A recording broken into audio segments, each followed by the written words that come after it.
ഇത് ബഹുമാനാക്കി നമ്മുടെ പിന്നെ ബാപ്പു ഹാജി സാഹിബ് ഇരിക്കുന്നുണ്ട്. അഭിനന്ദനായ നമ്മുടെ അധ്യക്ഷൻ സയ്യിദുൽ സയ്യിദ് മുഹമ്മദ് ജിഫ്രി മുത്തുക്കോയത്തങ്ങൾ മഹാനോട് വരാനായിരിക്കുകയാണ്. അള്ളാഹു മഹാനോർക്ക് ദീർഘായുസും ആഫിയത്തും ആരോഗ്യവും സുന്നത്ത് ജമാഅത്തിന് കരുത്തുറ്റ നേതൃത്വം നൽകാനുള്ള ഹിമ്മത്തും നൽകി അനുഗ്രഹിക്കുമാറാകട്ടെ. എന്റെ പ്രിയപ്പെട്ടവർ, അദ്ദേഹത്തിന്റെ ഷെയ്ഖാണ് ഷംസുൽ മഈഖ ഉസ്താദ്. അത് അങ്ങനത്തെ ഒരു ബന്ധമാണ്. ആ ഷെയ്ഖിന്റെ ഇത്തരം ആളുകൾക്ക് സിൽസിലുണ്ടാവും, മശായിഖമാരുണ്ടാവും. അദ്ദേഹം നേരിട്ട് പറഞ്ഞ് ഞാൻ കേട്ടതാണ്, ഇവിടെ കൊണ്ടോട്ടിൽ വെച്ച് ഒരു തരീഖത്ത് വിശദീകരണ സമ്മേളനം വെച്ചു. ആലുവ തരീഖത്തിനെ കുറിച്ച് വിശദമായി സമർപ്പിക്കുന്ന ഒരു വിശദമായ സമ്മേളനം. ആ സമ്മേളനത്തിൽ മഹാനായ ജിഫ്രി തങ്ങൾ ഉദ്ഘാടനം ചെയ്യേണ്ടതാണ്. ബാപ്പു ഹാജിയും കൂടെ ഉണ്ട്. കാരണം രണ്ടുപേർക്കും ഒരുമിച്ച് ജിഫ്രി തങ്ങൾക്ക് മാവൂരിനടുത്താണ് അടുത്ത പരിപാടി. അവിടെ രാത്രി ഭക്ഷണം ഏർപ്പാട് ചെയ്തിരിക്കുന്നത് ബാപ്പു ഹാജിന്റെ മകളെ വീട്ടിലാ. അപ്പൊ രണ്ടുപേരും ഒരുമിച്ചാ പോകുന്നത്. ബാപ്പുജി പറയാണ്, തങ്ങൾ സ്വാഗതം കഴിഞ്ഞ് പ്രസംഗിക്കാൻ നിന്നപ്പോ ഒരൊറ്റ ഇടിയാണ്. ആ ഇടിയോടുകൂടി കോരിച്ചൊരിയുന്ന മഴക്ക് തുടക്കം കുറിക്കുകയാണ്. ആളുകൾ ഇരിക്കും, അങ്ങനെ പന്തലൊന്നുമില്ല, ഒക്കെ കസേരട്ട് വെച്ച് എണീറ്റ് പോകാനുള്ള ഒരുക്ക. തങ്ങളോട് ഇരിക്കവിടെ ആൾക്കാർക്ക് പകച്ച് മഴ പെയ്യാൻ തുടങ്ങാം. അവിടെ മഴ പെയ്യൂലാണ്. പിന്നെ ആൾക്കാർക്ക് സംശയപ്പോ കോരിച്ചെയ്യണല്ലേ, മേഘം പിടിച്ച് പിഴിഞ്ഞാലും മഴ പെയ്യൂല, ഇരിക്കവിടെയായിരുന്നു. ആ മഴ അവിടെ സ്റ്റോപ്പായി. അദ്ദേഹം പ്രസംഗിച്ചു കൂളായിട്ട്. പരിപാടി മുന്നോട്ട് പോയി. വണ്ടിയിൽ കയറി ഇവർ രണ്ടുപേരും യാത്ര ചെയ്യാണ്. ഇതൊന്നും ചില ആളുകൾ സ്വപ്നകഥ പറഞ്ഞ ചില ആളുകൾ നാമാരി കഥല്ലത്. ഇത് KP ബാപ്പു ഹാജി മുതുപറമ്പ് ഇവിടെ ഇരിക്കുന്നുണ്ട്. ഇദ്ദേഹം സാധാരണക്കാല പൗരപ്രമുഖനാണ്. KMCCന്റെ പ്രമുഖനായ പഴയകാല നേതാവാണ്. പാണക്കാട് സയ്യിദ് ഹൈദലി ശിഹാബ് തങ്ങളും സയ്യിദ് മുഹമ്മദ് ശിഹാബ് തങ്ങളും ഒക്കെ അടുത്ത ബന്ധം വെച്ച് പുലർത്തുന്ന പ്രമുഖനായ ഉമറാക്കൽപ്പെട്ട മഹാനാണ്. അദ്ദേഹമാണ് പറയുന്ന അനുഭവം. അവിടെ വെച്ച് തിരിച്ച് വണ്ടിയിൽ കയറുമ്പോ ബാപ്പു ഹാജിയോട് യാത്ര പോകുമ്പോൾ ചോദിച്ചു, ജിഫ്രി തങ്ങൾ ഇവിടുത്തെ പ്രസംഗം ഞാൻ പറഞ്ഞൊക്കെ മതിയായില്ലേന്ന് ചോദിച്ചു. ഒരു ത്വരീഖത്തിന്റെ വിഷയമാണല്ലോ. ഞാൻ പ്രസംഗം കേട്ടിട്ടില്ലായിരുന്നു ബാപ്പു ഹാജി. ആരെന്തെങ്കിലും കേൾക്കാമെന്ന് ചോദിച്ചു. അല്ല, ഞാനിങ്ങനെ ആലോചിക്കായിരുന്നു, നിങ്ങൾ അങ്ങനെ അറുത്ത് മുറിച്ചത് പറഞ്ഞാൽ മഴ പെയ്താലോ? ആൾക്കാർ കൺഫ്യൂഷൻ ആവൂലേ? ഇല്ല ബാപ്പു ഹാജി, മഴ പെയ്യൂല. ഞാൻ അങ്ങനെ ഉറപ്പിച്ച് തറപ്പിച്ച കാര്യം പറഞ്ഞാൽ എന്റെ മശായിഖമാരെ ബറക്കത്ത് കൊണ്ട് മദത്ത് കൊണ്ട് മഴ പെയ്യൂല. അങ്ങനത്തെ ഘട്ടത്തിൽ ആ മശായിഖമാർ ഇടപെടും. ആത്മീയ ലോകത്തവർ സജീവമാണ്, വസ്തുതാപരമായ പരമാർത്ഥമാണ്. ഈ ഒരു പ്രശ്നങ്ങളോ മുജാഹിദ് പ്രസ്ഥാനത്തിന് ഈ സുന്നത്ത് ജമാഅത്തിന്റെ ആളുകളെ ശിർക്കാക്കാനുള്ള ഒരേ ഒരു വഴി തവസ്സുലും ഈ തബറുക്കും ഇസ്തിഗാസയും വിശ്വാസമാണല്ലോ. നമ്മൾ ജീവിച്ചിരിക്കുന്ന മഹാത്മാക്കളെ സമീപിച്ചുകൊണ്ടൊരു സഹായം തേടിയാൽ അവർക്ക് ജസ്റ്റ് ഒരു ദുആ ചെയ്തു തരും. അല്ലെങ്കിൽ അത് അങ്ങനെ സുഖമായിട്ടേ, അല്ലെങ്കിൽ ആ രോഗം വേണ്ടെന്ന് പറയും. ഇങ്ങനെയൊക്കെ പറഞ്ഞ സംഭവം നടക്കുന്നുണ്ട്. ഇത് മരിച്ചുപോയ മഹാത്മാക്കൾ കേൾക്കുമെങ്കിൽ എന്താണ് ഇതിൽ ഇത്ര അസ്വാഭാവികത? എന്താണ് ഇതിൽ വിശ്വസിക്കാൻ പ്രയാസം? മരണാനന്തരം മരിച്ച സാധാരണക്കാർ പോലും കേൾക്കും. എന്നിട്ടല്ല ഔലിയാക്കളും ആരിഫ്യങ്ങളും. സ്വഹീഹുൽ ബുഖാരിന്റെ ഹദീസല്ലേ,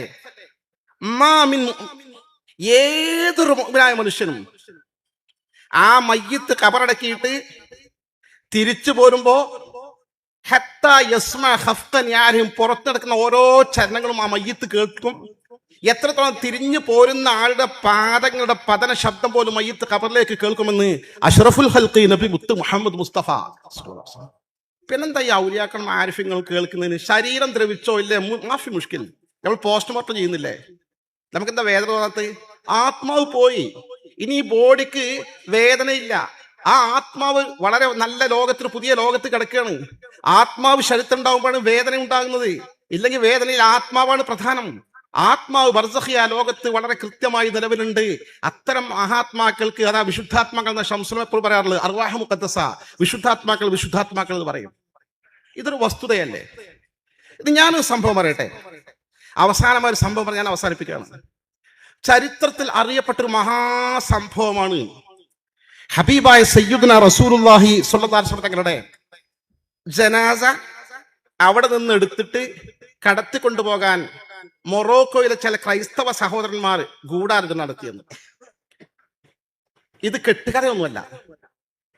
കേരളത്തിലെ മുജാഹിദ് പ്രസ്ഥാനത്തിന്റെ ഔദ്യോഗിക പ്രസിദ്ധീകരണ വിഭാഗം പ്രസിദ്ധീകരിച്ച പുസ്തകത്തിൽ പോലുണ്ട്. അത്ര ആധികാരികമാണ്. അവിടെ ഹിജറ 557 ഈ സംഭവം. ഹിജറ 557, റസൂലുള്ളാഹി വഫാത്തായിട്ട് 547 കൊല്ലം കഴിഞ്ഞിട്ട്. അന്ന് വിശുദ്ധ മദീനയും ഫലസ്തീനും ഇറാനും ഇറാഖും ഈജിപ്തും ഉൾക്കുള്ള പ്രവിശാലമായ ഇസ്ലാമിക പ്രദേശത്തിന്റെ ഭരണാധികാരി മഹാനായ ഷഹീദ് സയ്യിദ് നൂറുദ്ദീൻ മഹമൂദ് സങ്കി അവർകളാ റഹിമഹുല്ലാ, അള്ളാഹു അദ്ദേഹം റഹ്മത്ത് ചെയ്യട്ടെ. അൽ മലിക്കുൽ ആദിൽ എന്ന അദ്ദേഹത്തിന്റെ സ്ഥാനപ്പേര്. അൽ മലിക്കുൽ ആദിൽ സ്ഥാനപ്പേര് നമ്മൾ ഷംസുലമാ സയ്യിദുൽ എന്ന അദ്ദേഹത്തിന്റെ സ്ഥാനം മലിക്കുൽ ആദിൽ, നീതിമാനായ ഭരണാധികാര സ്ഥാനപ്പേരനെ. വളരെ സൂഫിയായിരുന്നു, കൃത്യമായി ചിട്ടകളോടുകൂടി ദീനീ കാര്യങ്ങളൊക്കെ ചെയ്യുന്ന, കൃത്യമായി തഹജ്ജുദ് ചെയ്യുന്ന വല്ലാത്ത മനുഷ്യനായിരുന്നു. അദ്ദേഹം ഒരു രാത്രി ഒരു സ്വപ്നം കണ്ടു. ആരെയാണ് കണ്ടത്? ഹബീബായ തന്റെ റസൂലുള്ളാഹി സ്വല്ലല്ലാഹു അലൈഹി വസല്ലം തങ്ങൾ സ്വപ്നത്തിൽ കണ്ടു. തങ്ങളെ സ്വപ്നത്തിൽ കണ്ടപ്പോ തങ്ങൾ അദ്ദേഹത്തിന് കാണിച്ചു കൊടുത്തു, രണ്ടാളുകളെ ഇങ്ങനെ കാണിച്ചു കൊടുത്തു. അങ്ക്ദിനി മിൻ ഹാദൈനി റജുലൈൻ അഷ്കറൈൻ, ഈ പിങ്കല വർണ്ണുള്ള രണ്ടാളെ കണ്ടോ നിങ്ങൾ? ഈ രണ്ടാൾ എന്നെ നിങ്ങൾ രക്ഷിക്കണം. ഏകദേശം ചമപ്പ് വർണ്ണുള്ള രണ്ടാളുകളാ. അള്ളാഹിന്റെ ആ മഹാനായ ഭരണാധികാരി നൂറുദ്ദീൻ ഷഹീദ് അഹമ്മദ് സങ്കി ഉറക്കുന്നുണർന്നു, വല്ലാത്തൊരു ആശയമൊക്കെ. അപ്പൊ ഞാനിപ്പോ എന്താ ചെയ്യേണ്ടത്? പിന്നെ അദ്ദേഹം ഓതൊക്കെ ഉണ്ടാക്കി 2 റക്അത്ത് സുന്നസ്കരിച്ച് വീണ്ടും കിടന്നു. സ്വപ്നം വീണ്ടും ആവർത്തിച്ചു. മൂന്നാമതും അദ്ദേഹം ഉണർന്ന് ഓതുണ്ടാക്കി നിസ്കരിച്ച് കിടന്നു. മൂന്നാമത്തും ഇതന്നെ സ്വപ്നം, ഈ രണ്ടാളെ കാണിച്ചു തരണം. പിന്നെ അദ്ദേഹം ഉറങ്ങിയില്ല. നേരെ തന്റെ മന്ത്രി, സ്വാലിഹായ ഒരു മന്ത്രി ഉണ്ട്, ജമാലുദ്ദീൻ അൽ മൗസലി. ഇത് ചരിത്രത്തിൽ നമുക്ക് എവിടെ സെർച്ച് ചെയ്താലും കിട്ടും. ജമാലുദ്ദീൻ മൗസലിനെ അടിയന്തരമായി വിളിച്ചു വരുത്തി പറഞ്ഞു, ഞാൻ ഇങ്ങനെ സ്വപ്നം കണ്ടിട്ട് എന്ത് ചെയ്യണം എന്ന് ചോദിച്ചു. കാരണം റസൂലുള്ളാഹി സ്വല്ലല്ലാഹു അലൈഹി വസല്ലം സ്വപ്നം കണ്ട സത്യം, എന്നെ സ്വപ്നത്തിൽ കണ്ടാൽ അത് യാഥാർത്ഥ്യമാണെന്ന് അഷ്റഫുൽ ഖൽഖ് റസൂലുള്ളാഹി സ്വല്ലല്ലാഹു അലൈഹി വസല്ലം പഠിപ്പിച്ചിട്ടുണ്ട്. അപ്പൊ ഒരു കാര്യം ഉണ്ടാവും. മന്ത്രി പറഞ്ഞു, നമുക്ക് വളരെ വേഗം തന്നെ മദീനത്തേക്ക് പോകാം. ആരും കൂടുതൽ അറിയിക്കേണ്ട, അത്യാവശ്യം വേണ്ട ആളുകൾ കൂട്ടിയാൽ മതി, കുറച്ച് കാശ് അധികം കയ്യിൽ വെക്കണം. പ്ലാൻ ചെയ്തു. അവര് മദീനയിലേക്ക് പുറപ്പെട്ടു. 16 ദിവസത്തെ യാത്ര കൊണ്ട് അവർ മദീനയിൽ എത്തിച്ചേർന്നത്. മദീന എത്തിച്ചേർന്ന് മന്ത്രിയും രാജാവും മദീന സിയാറത്തിന് വന്നിട്ടുണ്ട്. നാട്ടിലൊക്കെ പ്രചാരമായി ആളുകൾ തടിച്ചുകൂടി. നിസ്കാരം കഴിഞ്ഞിട്ട് മന്ത്രി പറഞ്ഞു, രാജാവ് അത്യാവശ്യം നല്ല കാശ് കൊണ്ട് സിയാറത്തിന് വരുമ്പോൾ എല്ലാവർക്കും കൊടുക്കാൻ മദീനക്കാരെല്ലാവരും നിങ്ങൾ സംഘടിപ്പിക്കണം. അടുത്ത വക്കത്തിന് വരുമ്പോൾ എല്ലാവരും വിളിച്ചു കൂട്ടി എല്ലാ ആൾക്കാർക്കും നിസ്കാരം കാശ് ഇങ്ങനെ കൊടുത്തുകൊണ്ടിരുന്നു. രാജാവ് ഈ കാശ് ഇങ്ങനെ കൊടുക്കുമ്പോ ആ രണ്ടാൾക്കാരെ 3 വട്ടം കണ്ടിട്ടുണ്ട്. ശരിക്ക് കാണപ്പോഴും മനസ്സിലിങ്ങനെ കാണുന്നുണ്ട്, ആ ആളുകൾ ഈ കൂട്ടത്തിലുണ്ടോ നോക്കാനാ. എല്ലാ പൈസയും കൊടുത്തു കഴിഞ്ഞു, എല്ലാവരും വാങ്ങി. അങ്ങനത്തെ ഒരാളെ കണ്ടിട്ട്, രണ്ടാളെ കണ്ടിട്ടില്ല. അവസാനം രാജാവ് മന്ത്രിയും ചോദിച്ചു, ഇനി ആരെങ്കിലും കാശ് വാങ്ങാണ്ടോ ചോദിച്ചു. എല്ലാവർക്കും കൊടുക്കണം കാശ്. ഇല്ല, ഇനി ആരും വാങ്ങാനില്ല. ആരും ഇല്ല വെച്ചു. ഇവിടെ 2 ആൾക്കാരുണ്ട്. ഒരു ഈ റസൂലുള്ളാഹിന്റെ റൗദന്റെ തൊട്ടപ്പുറത്ത് തന്നെ താമസിക്കുന്നത്. അവർ വലിയ പണക്കാരൻ, എല്ലാവർക്കും ദിവസേന ദാനം ചെയ്യും, എന്നും ജന്നത്തുൽ ബഖീൽ പോകും, സിയാറത്ത് ചെയ്യും, വലിയ നിസ്കാരം നോമ്പും കാര്യങ്ങളൊക്കെ. ഹജ്ജിന് വന്നിട്ട് പിന്നെ അവർ പോയിട്ടില്ല എന്നോ. അവരെ വിളിക്കാമോ? അവർ 2 പേരും വിളിച്ചു. ആ വിളിച്ചവരെ കണ്ട മാത്രയിൽ രാജാവിന്റെ കണ്ണുകൾ നനഞ്ഞു. ഇതേ ആളുകളെയാണ് ഹബീബായ റസൂലുള്ളാഹി സ്വല്ലല്ലാഹു അലൈഹി വസല്ലം കാണിച്ചു കൊടുത്തിട്ടുള്ളത്. അവർ ചോദ്യം ചെയ്തു. ആളുകൾ ഇടപെട്ടു, രാജാവെ അവരെ ബുദ്ധിമുട്ടിക്കരുത്, അവർ നല്ല മനുഷ്യരാണ്, അവർക്ക് പൈസ ആവശ്യമില്ലാത്തതുകൊണ്ട് അവർ വരാത്തത്, അവർ നല്ല ഉദാരമതികളാണ്. അവസാനം അവരവിടെ താമസിക്കുന്ന സ്ഥലം തൊട്ട് അപ്പുറത്ത് പോയി പരിശോധിച്ചു, ഒന്നും കാണല്ല. അവസാനം അവിടെ ഉണ്ടായത് പായ പൊക്കി നോക്കുമ്പോ ഒരു വലിയ തുരങ്കം. ഈ തുരങ്കം നേരെ റസൂലുള്ളാഹി സ്വല്ലല്ലാഹു അലൈഹി വസല്ലം റൗദ ഷരീഫിലേക്കാണ്, ഹുജ്റത്തുൻ നബവിയിലേക്കാണ്, ആ ഭൗതിക ശരീരം എടുത്ത് മാറ്റിക്കൊണ്ടു പോകുവാൻ. അവർ പറഞ്ഞു ചോദ്യം ചെയ്തപ്പോ, ഞങ്ങൾ മൊറോക്കോയിൽ നിയോഗിക്കപ്പെട്ട 2 ക്രിസ്ത്യാനികളാണ്, ഹജ്ജ് എന്ന പോലെ വ്യാജേന വന്നതാണ്. ഞങ്ങൾ രാത്രി എന്നും കുറച്ച് ശബ്ദം ഉണ്ടാക്കാത്ത ഉറക്കും. മാസങ്ങളായി.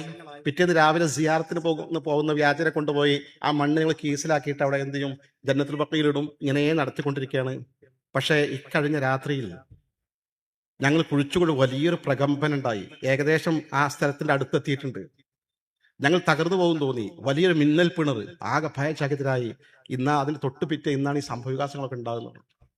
2 ആളും ഗളച്ഛേദം നടത്തി. എന്റെ സഹോദരന്മാരെ, ഈ സംഭവം ഇത് നമ്മൾ പറയുന്ന താരീഖിന്റെ കിതാബുകൾ മാത്രം തിരക്കിടില്ല. സാക്ഷാൽ ഇത്തരം കാര്യങ്ങൾ കഥയാണെങ്കിൽ ഒരുവിധം പറ്റുന്ന കഥകളും ചരിത്രവും ഒക്കെ നിഷേധിക്കാൻ കേരള നവത്തുൽ മുജാഹിദീൻ സംസ്ഥാന കമ്മിറ്റി പ്രസിദ്ധീകരിച്ച മദീനയിലും മസ്ജിദുൻ നബവി എന്ന പുസ്തകത്തിൽ വളരെ വ്യക്തമായി കൃത്യമായി ചരിത്രം വിശദമായി എഴുതി വെച്ചിട്ടുണ്ട്. നിഷേധിക്കാൻ സാധിക്കുമോ? ഇതിന്റെ പേജ് നമ്പർ 63 മുതൽ ഏതാനും പേജുകൾ ഈ സംഭവം വിശദമായി പറഞ്ഞിട്ടുണ്ട്. ഞാൻ സമയം ദൈർഘ്യമായി വായിക്കുന്നില്ല. ആർക്കാണ് നിഷേധിക്കാൻ സാധിക്കുക? ഇങ്ങനെ ഹബീബായ സയ്യിദുനാ റസൂലുള്ളാഹി സ്വല്ലല്ലാഹു അലൈഹി വസല്ലം തങ്ങൾ ഇതാ തന്റെ ഭൗതിക ശരീരം ഇവിടെ നീക്കം ചെയ്യാനുള്ള ഇടപെടൽ നടക്കുന്നതിന്റെ അവസാന ഘട്ടത്തിലാണ്. അത് ഇടപെടേണ്ട ഒരു രാജാവാണ്. രാജാവ് നേരിട്ട് വിവരം സ്വപ്നത്തിലൂടെ അറിയിക്കുന്നു. രാജാവ് വരുന്നു, ഇടപെടുന്നു. എന്നോ വഫാത്തായി പോയി 557 ഹിജ്റയിലാണല്ലോ ഇത്. അള്ളാഹുന്റെ ഹബീബ് വഫാത്തായി 5.5 നൂറ്റാണ്ട് കഴിഞ്ഞിട്ട് ഇതാ കൃത്യമായി അഭൗതിക ലോകത്ത് നിന്ന്, മറഞ്ഞ ലോകത്ത് നിന്ന് നേരിട്ട് ഇടപെടുന്നു. ആ കാര്യങ്ങൾ ഇടപെടുകയും കാര്യങ്ങൾ നിർവഹിക്കുകയും ചെയ്യുന്നു. ഇത് നിഷേധിക്കാമായിരുന്നു മുജാഹിദ് പ്രസ്ഥാനം പ്രസിദ്ധീകരിച്ചിട്ടുണ്ടെങ്കിൽ. ഈ പുസ്തകം പ്രസിദ്ധീകരിച്ചത് കൃത്യമായി അതിന്റെ അഡ്രസ് ഞാൻ നിങ്ങൾക്ക് വായിച്ചു തരാം. പ്രസാധകർ KNM book stall, Mujahid centre, Kozhikode 2. വളരെ കൃത്യമായി എഴുതി വെച്ചിട്ടുള്ളത്. ആർക്കാണ് ഇത്ര യാഥാർത്ഥ്യം നിഷേധിക്കാൻ സാധിക്കുക? അല്ലെങ്കിൽ എവിടെ നിന്നാണ് നിങ്ങൾക്ക് ഈ ആശയം കിട്ടിയ? മറഞ്ഞ വഴിക്ക് ഉപകാരം ചെയ്യാൻ അള്ളാഹുവിന് മാത്രമേ സാധിക്കൂ എന്ന ഈ തെറ്റായ ആശയം നിങ്ങൾക്ക് എവിടെ നിന്ന് കിട്ടി? അള്ളാഹുവിന്റെ ആദം നബി അലൈഹിസ്സലാം മുതൽ അഖില പ്രവാചകന്മാരും പഠിപ്പിച്ച ആശയമാണ് ഇബാദത്ത് അള്ളാഹുവിന് മാത്രം. അള്ളാഹു അല്ല, നിങ്ങൾക്ക് ദൈവങ്ങളെ ഇല്ല, അള്ളാഹു മാത്രമാണ് മഅബൂദ്, അള്ളാഹു മാത്രമാണ് ഇലാഹി എന്ന്. ഇത് ലോകത്ത് മാറ്റമില്ലാത്ത ആദർശമാണ്. ശരീഅത്തിൽ മാറ്റങ്ങൾ വന്നിട്ട് ഓരോ നബിമാരെ കാലത്ത് ചില്ലറ മാറ്റങ്ങൾ വന്നിട്ടുണ്ട്. എന്നാൽ തൗഹീദിന്റെ വിഷയത്തിൽ മാറ്റമില്ല. അന്നൊക്കെ പഠിപ്പിച്ച ഇബാദത്ത് ആദം നബി അലൈഹിസ്സലാത്തു വസ്സലാം മുതൽ നബിയുൽ മുസ്തഫ മുഹമ്മദുൻ സ്വല്ലല്ലാഹു അലൈഹി തങ്ങൾ വരെയുള്ള നബിമാരുടെ മുഴുവൻ ചരിത്രം നിങ്ങൾ പരിശോധിക്കുക, മുഴുവൻ കിതാബുകൾ പരിശോധിക്കുക. അതിനുശേഷം നൂറ്റാണ്ടുകൾ മുസ്ലിം ലോക ചരിത്രത്തിന്റെ കിതാബുകൾ പരിശോധിച്ച് നോക്കി. ഏതെങ്കിലും ഒരു കിതാബിൽ അള്ളാഹുവിന്റെ വിശുദ്ധ ഖുർആന്റെ വ്യാഖ്യാനത്തിലോ ഹബീബായ റസൂലുള്ളാഹി സ്വല്ലല്ലാഹു അലൈഹി വചനങ്ങളിലോ ആ വചനങ്ങളുടെ വ്യാഖ്യാനങ്ങളിലോ ഏതെങ്കിലും പൂർവികരായ സലഫു സ്വാലിഹീൻ ആരെങ്കിലും എവിടെയെങ്കിലും മറഞ്ഞ വഴിക്ക് ഉപകാരോപദ്രവം ചെയ്യാനുള്ള കഴിവാണ് ഇബാദത്ത് എന്ന് എഴുതി വെച്ചിട്ടുണ്ടോ? നിങ്ങളത് പരിശോധിക്കുക. ഞാൻ എന്റെ സാധാരണക്കാരായി നാട്ടിലെ മുജാഹിദ് സുഹൃത്തുക്കളോടാ പറയുന്നത്. നിങ്ങൾ മൗലവിയോട് ചോദിക്കുക. അല്ല മൗലവി, നമ്മളും സുന്നിയും തമ്മിലുള്ള തൗഹീദിന്റെ പ്രശ്നം എന്നാ മറഞ്ഞ വഴിക്ക് അള്ളാഹ്ക്ക് മാത്രമേ കഴിയുള്ളൂ, വേറെ ആർക്കും കഴിയില്ല എന്നുള്ളതല്ലേ? അങ്ങനെയാണ്. അതൊന്ന് കാണിച്ചിട്ട് മൗലവി, ഏതെങ്കിലും കിതാബ് കാണിച്ചിട്ട് നമുക്ക് വിശ്വസികൾ പറഞ്ഞ കേട്ടു, ഇതുവരെ സ്വീകരിച്ചു. ഖുർആനിലുണ്ടോ? ഇല്ല. ഹദീസിലുണ്ടോ? ഖുർആന്റെ ഏതെങ്കിലും തഫ്സീലുണ്ടോ? ഹദീസിൽ ഏതെങ്കിലും വ്യാഖ്യാന ഗ്രന്ഥത്തിലുണ്ടോ? സ്വഹാബാക്കൾ ആരെങ്കിലും പറഞ്ഞിട്ടുണ്ടോ? താബിഈങ്ങൾ ആരെങ്കിലും പറഞ്ഞിട്ടുണ്ടോ? താബിഈങ്ങൾ ആരെങ്കിലും പറഞ്ഞിട്ടുണ്ടോ? വേണ്ട, അതിനുശേഷം അടുത്ത നൂറ്റാണ്ട് ആരെങ്കിലും എവിടെയെങ്കിലും പറഞ്ഞിട്ടുണ്ടോ? ഒന്ന് തെളിവ് തന്നെ പറഞ്ഞു നോക്കൂ. തെളിവ് തരാൻ കഴിയില്ല. ലോക ചരിത്രത്തിൽ ആദ്യമായി ഇങ്ങനെ അർത്ഥകൽപ്പന ഇബാദത്ത് നടത്തിയത്, മറഞ്ഞ വഴിക്ക് ഉപകാരം ചെയ്യാനുള്ള കഴിവാണെന്ന് പഠിപ്പിച്ചത് റഷീദ് റിള എന്ന് പറയുന്ന പണ്ഡിതനാണ്. അദ്ദേഹം മുജാഹിദ് ഉണ്ടായിട്ടുണ്ടായത് 1930 അദ്ദേഹം മരണപ്പെട്ടു പോയത് റഷീദ് റിള. എന്നാ യഥാർത്ഥ മൗലവിയല്ല. ഇവിടുത്തെ മുജാഹിദ് യഥാർത്ഥ മൗലവിമാരാണ്. ഇത് ബ്രിട്ടീഷുകാരുടെ ചാരനായിരുന്നു ഇസ്ലാമിനെ നശിപ്പിക്കാൻ എന്ന് ചരിത്രം മുഴുവൻ രേഖപ്പെടുത്തി വെച്ച റഷീദ് റിള എന്ന് പറയുന്ന വ്യക്തിയാണ് ഇങ്ങനെ തെറ്റായ ഒരു സംഭവം ഇബാദത്തിന് അർത്ഥകൽപ്പന നടത്തിയത്. ഞാൻ പറയട്ടെ, ലോക മുസ്ലിം സമൂഹത്തിന്റെ ചരിത്രത്തിൽ അബുൽ ബശർ ആദം അലൈഹിസ്സലാത്തു വസ്സലാം മുതൽ നബിയുൽ മുസ്തഫ മുഹമ്മദുൻ സ്വല്ലല്ലാഹു അലൈഹി വസല്ലം വരെയുള്ള ഏതെങ്കിലും നബിമാരുടെ കാലത്ത് ഇബാദത്തിൽ ഇങ്ങനെ ഒരു അർത്ഥകൽപ്പന നടത്തിയിട്ടുണ്ടോ? മറഞ്ഞ വഴിക്ക് ഉപകാരോപദ്രവം ചെയ്യാനുള്ള കഴിവാണ് ഇബാദത്ത് എന്ന്? വേണ്ട, അള്ളാഹിന്റെ റസൂലിന് ശേഷം ഈ റഷീദ് റിള എന്ന കേവലം ഒരു 65 അല്ലെങ്കിൽ 100 കൊല്ലം മാത്രം 90 കൊല്ലം മാത്രം മരണപ്പെട്ടു പോയ ബ്രിട്ടീഷുകാരുടെ ചാരൻ എന്ന് ചരിത്രകാരന്മാർ രേഖപ്പെടുത്തി വെച്ച മുജാഹിദ് പ്രസ്ഥാനം പോലെ പുസ്തകങ്ങൾ, പുതുതായി എഴുതി വെച്ച മുസ്ലിം വിരുദ്ധനായ റഷീദ് റിളയല്ലാതെ ഇസ്ലാമിക ചരിത്രത്തിൽ ആരെങ്കിലും എവിടെയെങ്കിലും മറഞ്ഞ വഴിക്ക് ഉപകാരോപദ്രവം ചെയ്യാനുള്ള കഴിവാണ് ഇലാഹാക്കൽ, ദൈവമാക്കൽ, അള്ളാഹുവാക്കൽ എന്നൊരു അർത്ഥകൽപ്പന എവിടെയെങ്കിലും എഴുതി വെച്ചതായി തെളിയിക്കാൻ ആർക്കെങ്കിലും സാധിക്കോ? എന്നും കൊണ്ടുവരാൻ സർവാത്മന സ്വീകരിക്കും. ആ ഒരു വെല്ലുവിളിയായി നമ്മൾ ഏറ്റെടുക്കുന്നു. അങ്ങനെ കൊണ്ടുവരാണെങ്കിൽ നമുക്ക് മുജാഹിദ് പ്രസ്ഥാനത്തിന്റെ അസ്തിത്വം അംഗീകരിക്കാൻ കഴിയും. പക്ഷെ ഈ ഒരു വ്യാജമായ അർത്ഥം ഈ തൗഹീദിന്റെ വചനത്തിന് നൽകിയിട്ട് ഇബാദത്തിന് കൊടുത്തിട്ട് ഈ പാവപ്പെട്ട മുസ്ലിം ജനസഞ്ചയത്തെ വഞ്ചിച്ചുകൊണ്ട് മഹാത്മാക്കളുടെ ബന്ധം അറുത്തുമാറ്റി വെറും ആത്മീയമായി വറ്റി വരണ്ടു പോയ സാധാരണ മുസ്ലിങ്ങളായി ജീവിച്ച് മഹാത്മാക്കളെ കുറ്റപ്പെടുത്തി മുന്നോട്ട് പോകുന്ന ഈ അവസ്ഥാവിശേഷത്തിൽ ഈ പാവപ്പെട്ട സമൂഹത്തെ മോചിപ്പിക്കാൻ ആവശ്യമായി നിങ്ങൾ ചെയ്യണം. ഇല്ലെങ്കിൽ മൗലവിമാർ ഇന്നല്ലെങ്കിൽ നാളെ അള്ളാഹുവിന്റെ മുമ്പിൽ ചോദ്യം ചെയ്യപ്പെടും, ഉറപ്പ്. അതല്ലേ നിങ്ങൾ ജിന്ന്, പിശാച്ച്, മലക്ക് പ്രശ്നം? ജിന്നിന് മറഞ്ഞ വഴിക്ക് ഉപകാരം ചെയ്യാൻ കഴിയില്ലേ? പിശാച്ചിന് മറഞ്ഞ വഴിക്ക് ഉപദ്രവിക്കാൻ കഴിയില്ലേ? മലക്കൾക്ക് മറഞ്ഞ വഴിക്ക് ഉപകാരം ചെയ്യാൻ മലക്കളല്ലേ ബദറിൽ ഇറങ്ങി വെട്ടിയത് അല്ലേ? ആർക്കാണ് നിഷേധിക്കാൻ? മറഞ്ഞ വഴിക്ക് ഉപകാരം ചെയ്യാൻ അള്ളാഹ്ക്ക് മാത്രമേ കഴിയുള്ളൂ. ഈ മഹാന്മാരായ അമ്പിയാക്കളെ ഔലിയാക്കളും വിഷയത്തിൽ എന്തിനാണ് നമ്മൾ ഇങ്ങനെ കണ്ണും ചുമ്മി നിഷേധിക്കുന്നത്? സ്വതന്ത്രമായി ഇക്കാര്യം പഠിക്കാനും വസ്തുതാപരമായി വിലയിരുത്താനും മുജാഹിദ് പ്രസ്ഥാനത്തിന്റെ പുതിയ പശ്ചാത്തലത്തിൽ 100 കൂട്ടം ഗ്രൂപ്പുകളായി തമ്മിലടിച്ചുകൊണ്ടിരിക്കുമ്പോൾ തൗഹീദിന്റെ കാര്യത്തിലാണ് തർക്കിക്കുന്നത്. ഒന്ന് മനസ്സറിഞ്ഞ് പഠിക്കാൻ നിങ്ങൾ തയ്യാറാകണേ എന്ന് മാത്രം ശ്രദ്ധയിൽപ്പെടുത്തിക്കൊണ്ട് ഞാൻ എന്റെ വാക്കിൽ വിരാമം കുറിക്കുന്നു. എന്റെ സഹോദരങ്ങൾ ദുആ ചെയ്യണമെന്ന് സ്നേഹാദരവും അപേക്ഷിച്ചുകൊണ്ട് സ്വല്ലല്ലാഹു അലാ ഖൈരി ഖൽഖിഹി സയ്യിദനാ മുഹമ്മദ് വആലിഹി വസഹബിഹി അജ്മഈൻ വൽഹംദുലില്ലാഹി റബ്ബിൽ ആലമീൻ. അസ്സലാമു അലൈക്കും.